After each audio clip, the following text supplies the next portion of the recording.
I speak now from the stillness of Bolingan, where the stones remember more than men do and where the lake reflects not only the sky but the unfinished work of the soul. You who call yourself an empath have already traveled far. Though you may not yet recognize the distance, you have crossed deserts of feeling, borne the grief of others as if it were your own blood, learned to read the slightest tremor in a human voice as if it were a seismic warning. And yet you stand before a final threshold, a gate older than morality, older than compassion itself. And here most of your kind falter, not from weakness, but from a loyalty that has outlived its purpose.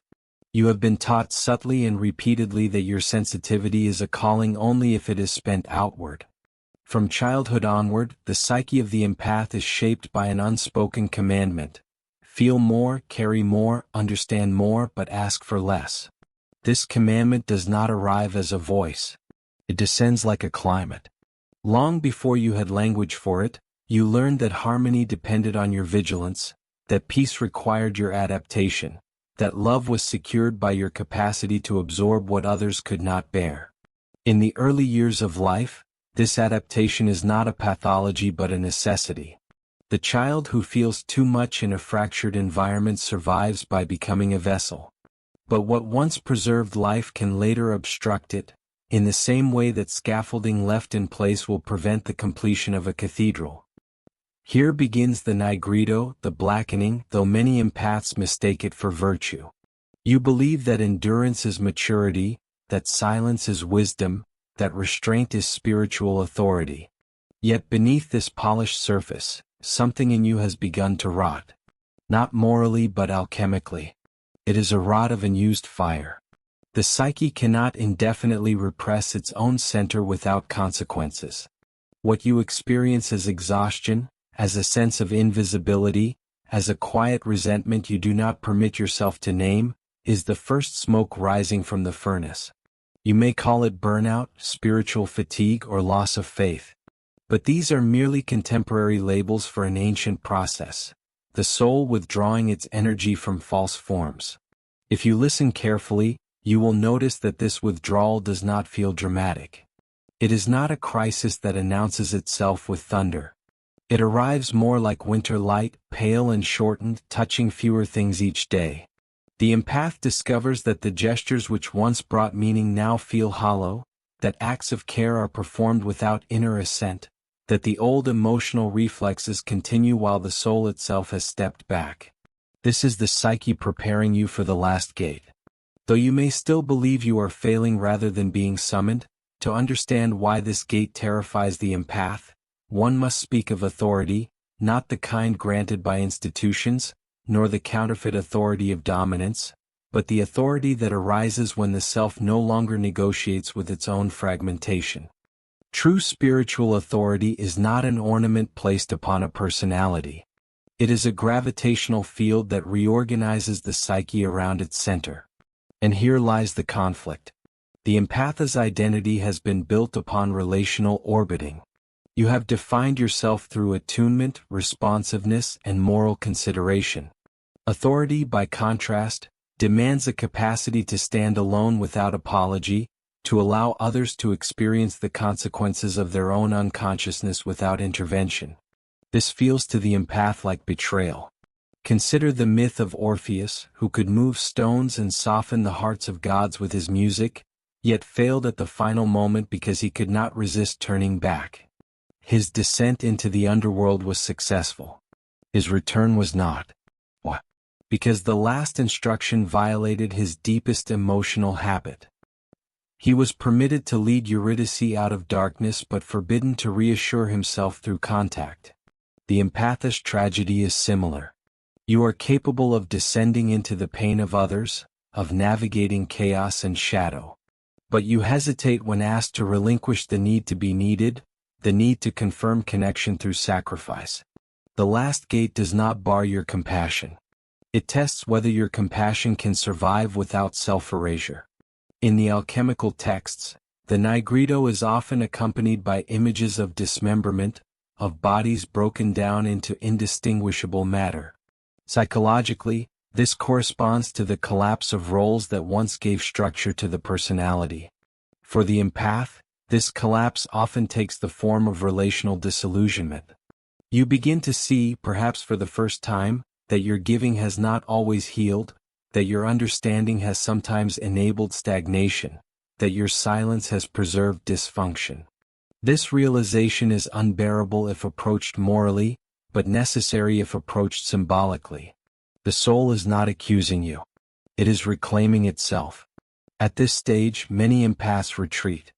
They seek spiritual systems that reaffirm their sacrifice, philosophies that romanticize selflessness, or psychological narratives that frame their exhaustion as proof of higher consciousness. These are not false teachings but incomplete ones. They soothe the ego at the very moment it must be dismantled. The last gate cannot be passed by moral superiority nor by suffering endured in the name of love. It requires a colder courage, the willingness to disappoint, to be misunderstood, to let the world rearrange itself without your constant mediation. In ancient Egyptian cosmology, the heart of the deceased was weighed against the feather of Ma'at. If the heart was heavier, burdened by excess, the soul could not proceed. What is rarely noted is that heaviness does not come only from sin but from attachment.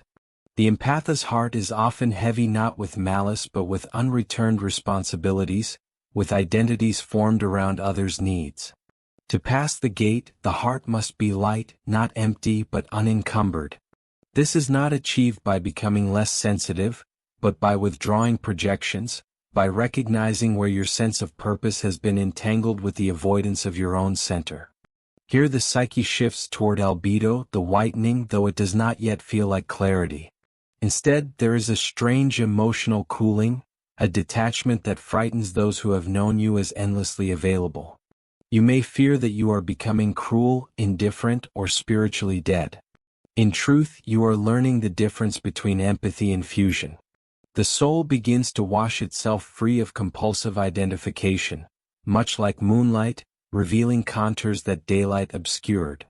This phase often brings vivid dreams, images of empty houses, abandoned temples, or solitary journeys across water.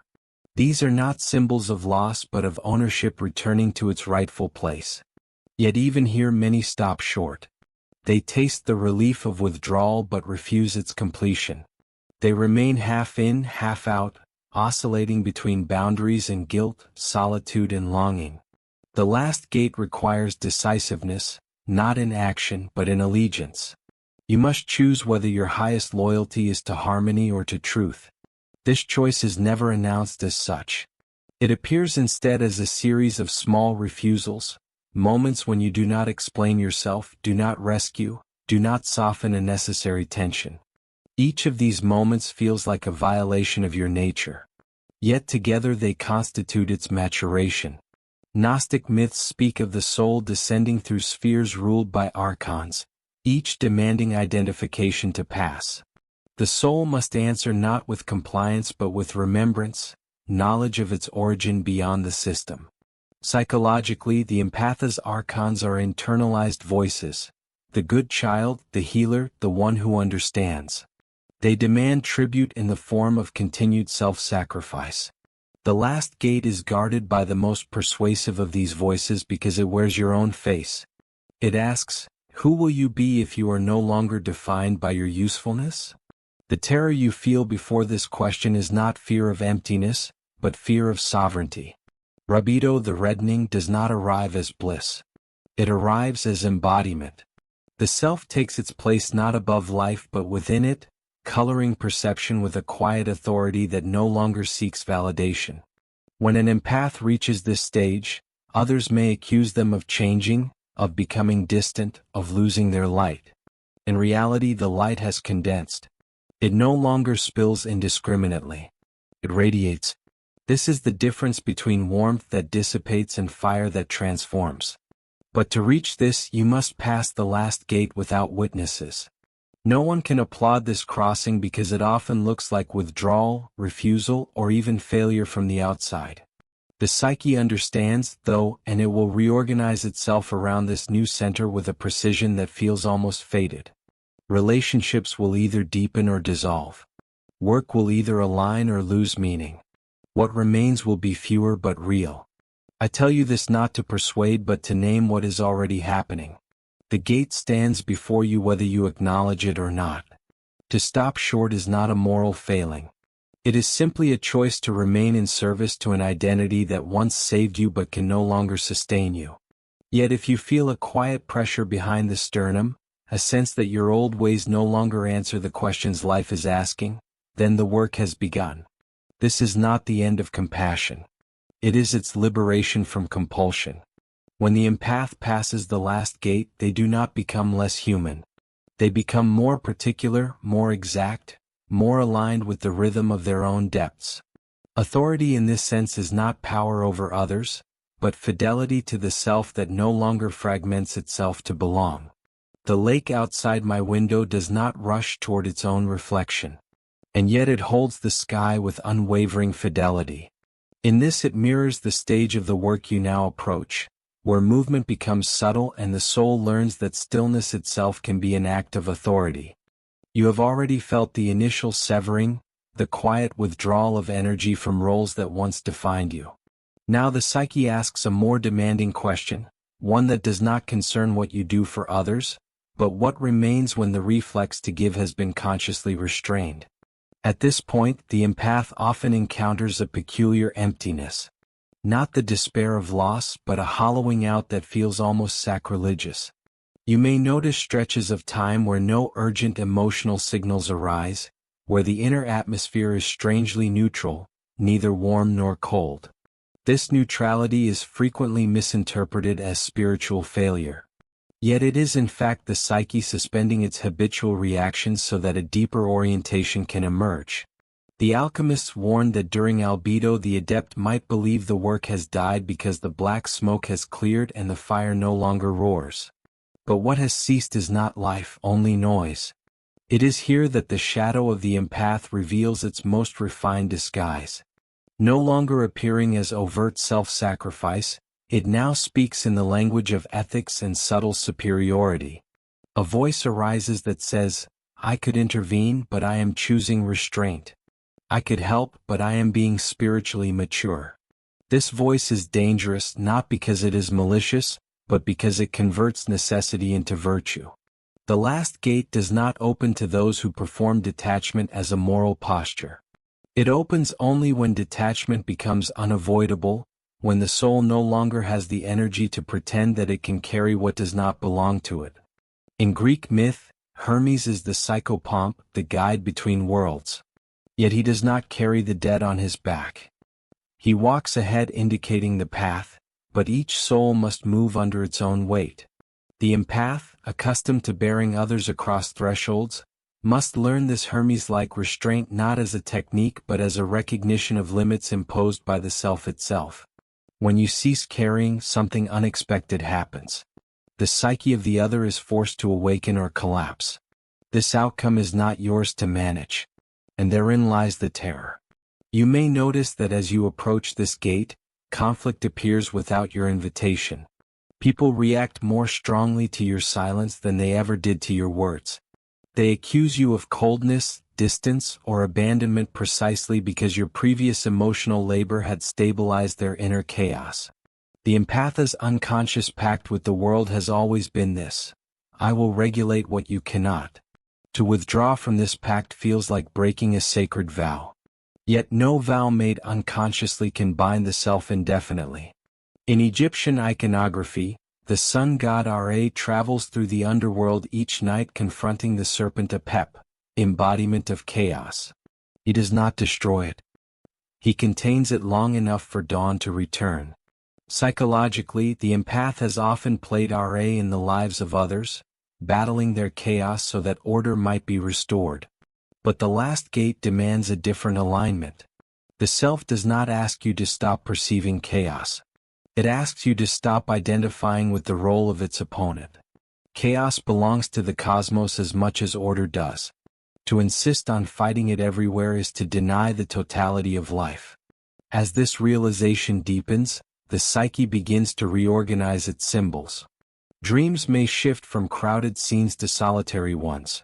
Walking alone through forests, standing at the edge of vast waters, observing stars without commentary. These images are not signs of isolation, but of orientation. The soul is learning to take its bearings from within rather than from relational feedback. Ancient astrologers understood that a planet's power was greatest when it stood alone in the sky, unentangled by excessive aspects. The empath, too, must experience this solitude not as exile but as alignment. Rubedo approaches quietly, announced not by ecstasy but by weight. You feel yourself becoming denser, more embodied, less willing to dissipate your energy in explanations or justifications. Words become fewer but more exact. When you speak, you notice that you are no longer attempting to persuade, soothe, or preempt misunderstanding. You state what is and allow the reaction to belong to the listener. This is the emergence of spiritual authority, and it is often mistaken for hardness by those who benefited from your former permeability. Gnostic texts describe the soul receiving a new garment after passing through the spheres, a body of light suited to its origin. Psychologically, this garment is not transcendence but coherence. Your thoughts, feelings, and actions begin to align around a single axis rather than scattering in response to external demands. The empath who reaches this stage often discovers that compassion has not vanished but clarified. You no longer rush towards suffering. You recognize where your presence is requested by the self rather than demanded by projection. Yet one final resistance remains, subtle and persistent. It appears as nostalgia for the person you once were, the one who was praised for understanding, relied upon for stability, loved for availability. Letting go of this image can feel like erasing your own history. But history is not identity. It is residue. The psyche does not ask you to deny what you have been, only to relinquish its authority over what you are becoming. Just as the alchemist must discard earlier substances to allow the red stone to appear, so must you allow former virtues to dissolve into something more integrated. At the last gate, there is no dramatic confrontation, no guardian demanding proof. There is only a moment of choice that barely feels like one. You notice an impulse to step forward, to intervene, to explain, to soften, and you do not out of discipline but because the center within you does not move. In that moment the gate opens not outward but inward. The self assumes its place and the psyche rearranges itself around this new gravity. From here life does not become easier but it becomes simpler. The empath who passes this gate is no longer driven by unconscious obligation. Relationships are chosen rather than endured. Solitude is inhabited rather than feared. Authority flows not from assertion but from presence.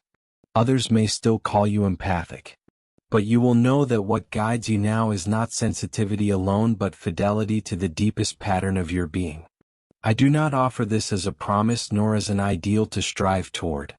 It is a description of a process already underway in those who can no longer live as they once did. If you feel yourself standing before something you cannot name, unable to return yet unsure how to proceed, then you are already at the threshold. The last gate does not ask you to become more than you are. It asks you to stop being less. The stones of Bolingan do not protest when the lake rises or recedes. They remain, bearing witness to cycles that do not consult human urgency. I linger here because the work you are entering is of that order. Slow, uncompromising, and indifferent to the timelines of the ego.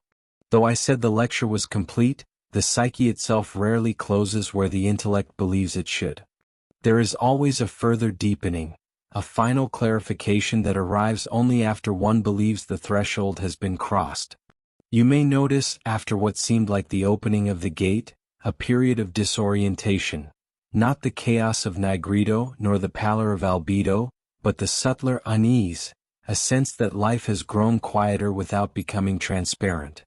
This is because authority, once assumed by the self, strips away the familiar feedback loops by which you once oriented yourself. Praise no longer steadies you. Criticism no longer wounds you in the same way. Even solitude feels different, no longer a refuge nor a punishment, but a neutral condition in which the psyche listens to itself. Many empaths mistake this phase for regression because the old emotional highs and lows have flattened. In truth, you are entering a state the ancients associated with kingship, though not the kind that sits on thrones. In Mesopotamian myth, the god Marduk defeats Tiamat not merely through strength, but by imposing measure upon primordial chaos. He creates the world by dividing, naming, setting limits. Psychologically, the empath who has crossed the last gate begins to enact a similar ordering, not externally but inwardly. You discover an intolerance for inner disorder you once romanticized. Where you previously endured contradiction within yourself, loving and resenting, giving and withdrawing unconsciously, you now feel compelled to bring these opposites into conscious tension. This is not moral purification. It is structural necessity. The self demands coherence because incoherence dissipates energy. At this stage, you may be tempted to teach, to guide others toward what you have glimpsed. This temptation is itself a remnant of the old pattern, refined but still operative. True spiritual authority does not announce itself through instruction. It alters the field simply by existing within it. The danger here is subtle. To turn individuation into identity, to replace the role of caretaker with that of awakened one. The psyche is merciless with such substitutions. If you feel an urge to prove, to correct, or to enlighten, it is a sign that some fragment still seeks recognition rather than alignment. The alchemists warned that rubedo could curdle into inflation if the red stone were mistaken for personal achievement. Inflation is not arrogance in the common sense. It is identification with the archetype rather than relation to it. The empath, newly anchored in the self, may feel a surge of clarity that borders on certainty. This certainty is intoxicating, especially after years of doubt and emotional diffusion. Yet the self is not certainty. It is orientation. When certainty hardens, it becomes another defense against the unknown. Here the psyche introduces a final paradox.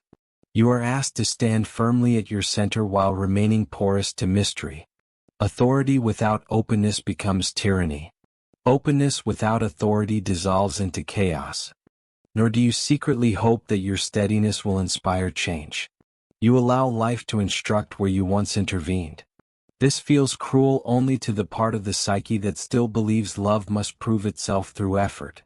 There is a myth rarely discussed in psychological circles, that of the wounded healer who chooses not to heal, not because healing is impossible, but because the wound has fulfilled its function.